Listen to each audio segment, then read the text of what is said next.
Well, some members of Parliament get elected and then you feel like you never hear from them again until it's election time. Miriam Cates is not one of those MPs. She is constantly in the news with her spirited campaigning on child protection issues, from online safety to sex education. So Miriam, we're delighted that you've come to join us today. Thank you. The last time I interviewed you, we were in a rented studio in a tower block overlooking the Houses of Parliament and the Thames. So we're very grateful that you've come to the great city of Newcastle to see us. Thank you very much. A real honour to be here.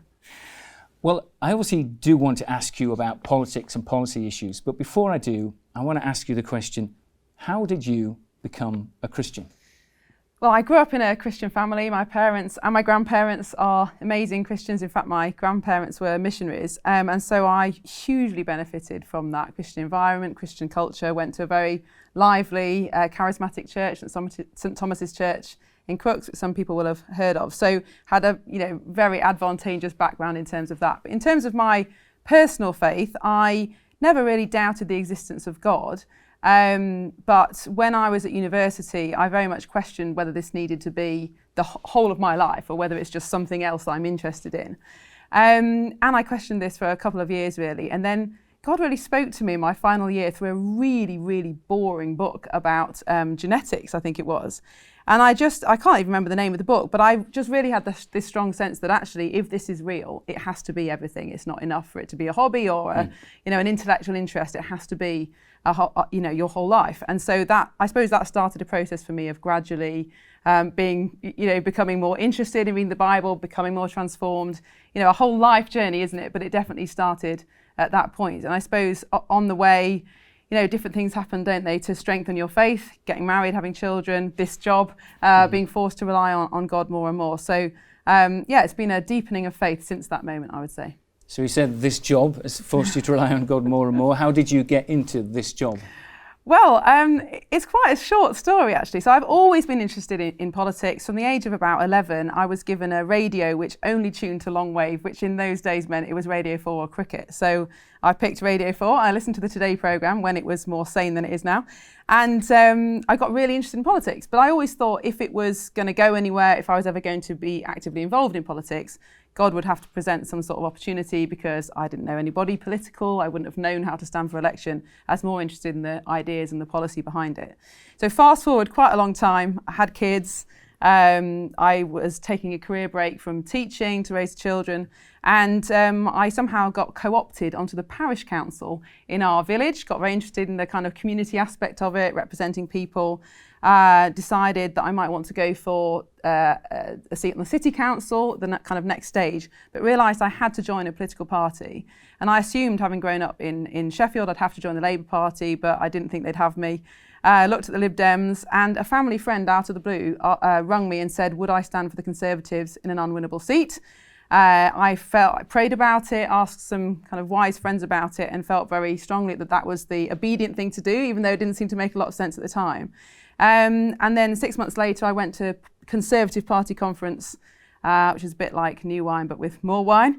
I only went for 24 hours and met some very brilliant people, Baroness Jenkin being one of them, who is an amazing parliamentarian. And a few people asked me to consider standing for election, and to cut a short story even shorter, 3 weeks later, I was a parliamentary candidate, and a year later, an MP. So not expected. Not expected, no. And so, as we've said, you've got very much involved in child protection issue campaigning. The trans issue has been a big issue for you.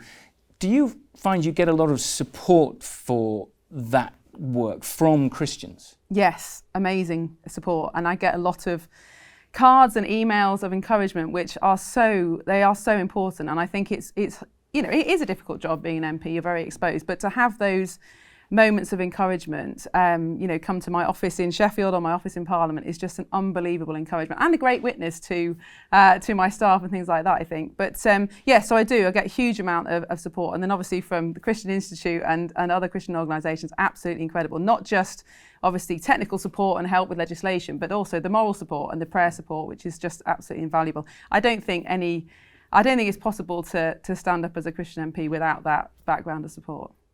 Okay, so I'm going to ask you a slightly harder question. Do you get much opposition from Christians to what you're doing? Yes, the Archbishop of Canterbury probably. Yes. I mean, I suppose there's kind of several categories of that. I think there's the first, which is the kind of, obviously I'm a Conservative MP, so there's lots of Christians who don't have conservative views, who would very much put them on the left. And so, of course, some Christians are very happy to disagree well, and I think that's brilliant. I've got good friends in the Labour Party, etc.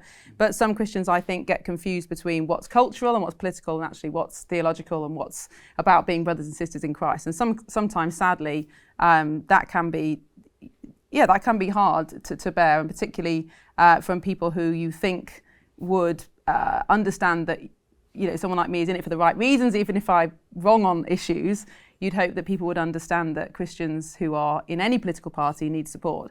That doesn't always happen, but the majority of people are very supportive, and even if they don't share political views, very respectful, very keen to support in prayer and things like that. So I think the challenge, what I find more challenging, is when somebody like the Archbishop of Canterbury, for example, will say that a particular policy position is not Christian.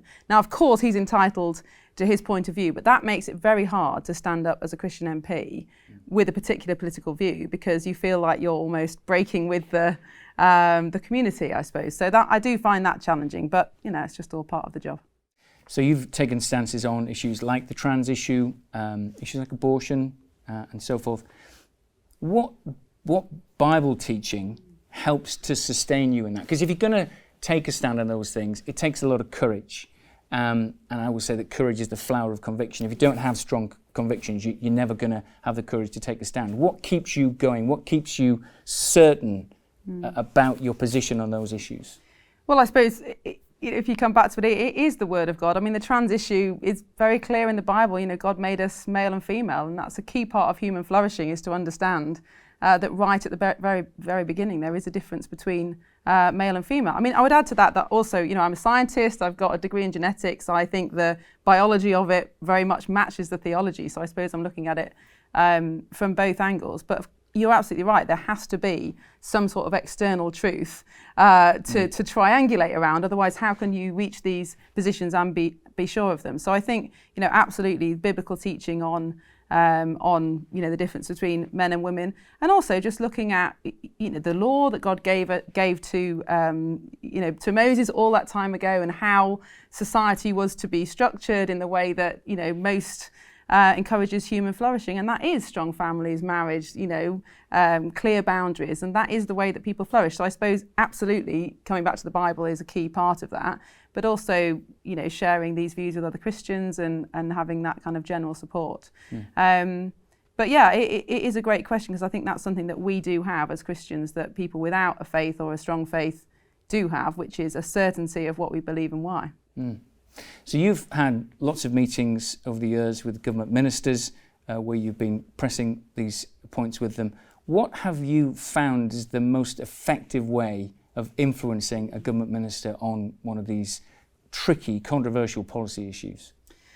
It's a great question. I mean, I think you have to have the right arguments and strong arguments and evidence. I mean, that's really important. You can't just expect to convince somebody if you don't understand yourself why what you're arguing for is a good thing. But also you need support. I mean, you can't, obviously you can take a lead on things, you can take a stand on things, but if literally nobody else is supporting you or shares that view, you don't have a chance of convincing a government minister. So I suppose there's several things. You want to make it costly for them to refuse to listen, costly for them to refuse to consider your position. There are several ways of doing that in politics. Obviously, strength in numbers, working closely with the media. When I was first elected, the whips tell you not to speak to any journalists. Journalists are not your friends. And of course, you know, sometimes the press does not behave well, just like sometimes politicians don't behave well. But there are some absolutely brilliant journalists out there who are very keen to push particular positions that they think would be good for government to follow. And so I think it is good to work with the media, to use that kind of communication, to collaborate. And that helps as well, because if there's a story in the papers, ministers will take more notice of it. But I think you've got to have the arguments, and it's got to be backed up with evidence that, and that's a key part of what you guys do, is providing that support and the knowledge of parliamentary procedure, which a lot of MPs, including myself, don't particularly have, especially if you're a new MP. So understanding how Parliament works and how you can amend legislation and things like that is absolutely key. So I want to ask you about a specific issue, which is the CAS review. So the CAS review has just issued its report. This has been into the way that gender distressed children and young people have been treated by the NHS. I mean, we at the Christian Institute said for a long time that the time would come where we would look back in horror on the way that we've dealt with gender confused children and young people, and the things that we've allowed to be done to them. And this CAS report is a major dismantling, isn't it, of the ideology behind that.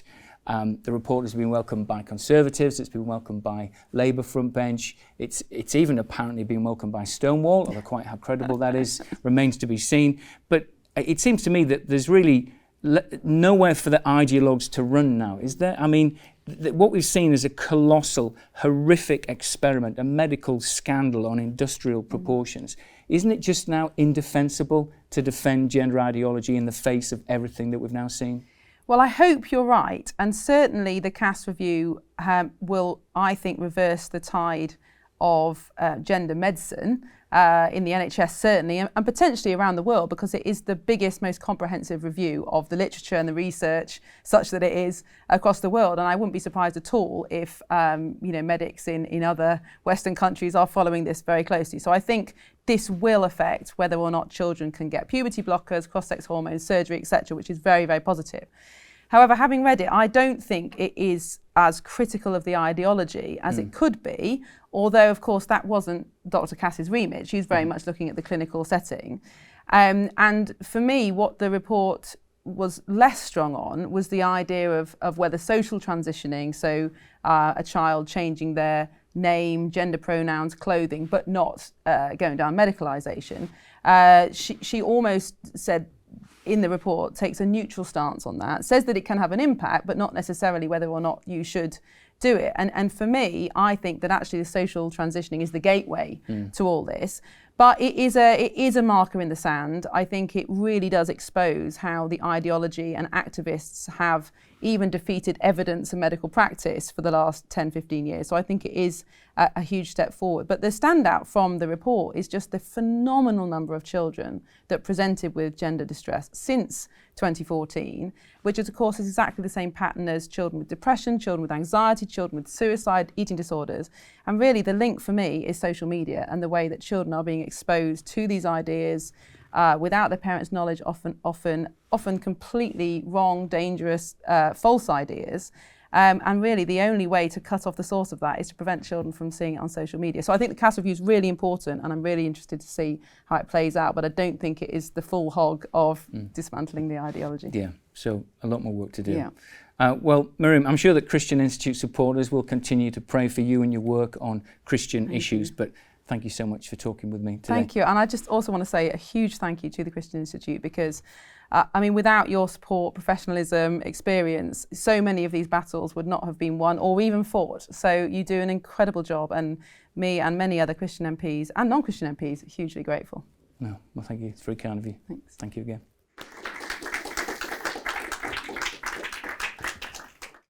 For more great content, like, subscribe and hit the notification bell.